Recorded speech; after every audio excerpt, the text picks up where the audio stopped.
IPL 2026 season முடிந்ததுமே India வரும் ஆப்கானிஸ்தான் அணி ஒரு டெஸ்ட் மற்றும் 3 போட்டிகள் கொண்ட ஒருநாள் தொடரில் பங்கேற்று விளையாடவுமே இருக்காங்க. டெஸ்ட் போட்டி ஜூன் 6 முதல் 10ஆம் தேதி வரை மிர்பூர்ல நடைபெற உள்ளதான். இதனை தொடர்ந்து ஒரு நாள் தொடர் ஜூன் 14, 17, 20 ஆகிய தேதிகளில் நடைபெறும் அப்படின்னு பிசிசிஐ அதிகாரப்பூர்வமாக அறிவிச்சிருக்காங்க. முதல் ஒரு நாள் போட்டி தர்மசாலாவிலும், அடுத்து லக்னோ, அடுத்து சென்னையிலுமே போட்டி நடைபெற உள்ளது. ஐபிஎல் 2026 சீசன்ல விராட் கோலி சிறப்பாக செயல்பட்டாரு.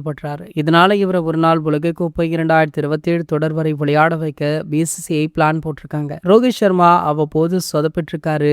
மேலும் அவருக்கு மாற்றாக யசஸ்வி ஜெய்ஸ்வாலை தயார் பண்ணி வச்சிருக்காங்க. ரோஹித் சர்மா இனி ஒவ்வொரு தொடரிலுமே தன்னுடைய திறமையை நிரூபிக்க வேண்டிய கட்டாயத்திலுமே இருக்காரு. தொடர்ச்சியாக 2 தொடர்கள்ல சொதப்பினாலுமே ரோஹித் சர்மா காலிதான். இந்த நிலையில பாத்தீங்கன்னா சுப்மன் கில் இந்த அணியை வழிநடத்துவார். மேலும் துணை கேப்டனாக ஸ்ரேயஸ் ஐயர் அவர்கள் களமிறங்க உள்ளதாக சொல்றாங்க. மேலும் பாத்தீங்கன்னா ஜஸ்பிரீத் பும்ராவிற்கு ஓய்வு தேவைப்படுவதால ஆப்கானிஸ்தானுக்கு எதிரான தொடர்ல விளையாட மாட்டார். மேலும் சமீப காலமாகவே சொதப்பி வரும் ரிஷப் பண்ட்டுக்கு இடம் கொடுக்க பிசிசிஐ மறுத்துட்டாங்களா. ரவீந்திர ஜடேஜாவிற்கு பதில் அக்சர் பட்டேல் இருப்பதால ஜடேஜாவையுமே ஓரங்கட்ட பிளான் போட்டுட்டாங்க. வேகப்பந்து வீச்சாளர்கள் இடங்கள்ல முகமது சிராஜுடன் அர்ஷதீப் சிங், பிரசித் கிருஷ்ணா ஆகியோருமே இடம்பெறுறாங்க. முழு நேர ஸ்பின்னராக குல்தீப் யாதவுக்கு முக்கியத்துவம் கொடுக்க பிசிசிஐ பிளான் போட்டிருக்காங்க. மேலும் வேகப்பந்து வீச்சு ஆல்ரவுண்டர் இடத்துல நிதிஷ் ரெட்டி ஆடுவாராம். ரிஷப் பந்த் நீக்கிட்டு அவருக்கு மாற்றாக இஷான் கிஷனை உள்ள கொண்டு வர பிளான் போட்டிருக்காங்க. சோ இப்படி பாத்தீங்கன்னா அடுத்த ஓடிஐ போட்டியில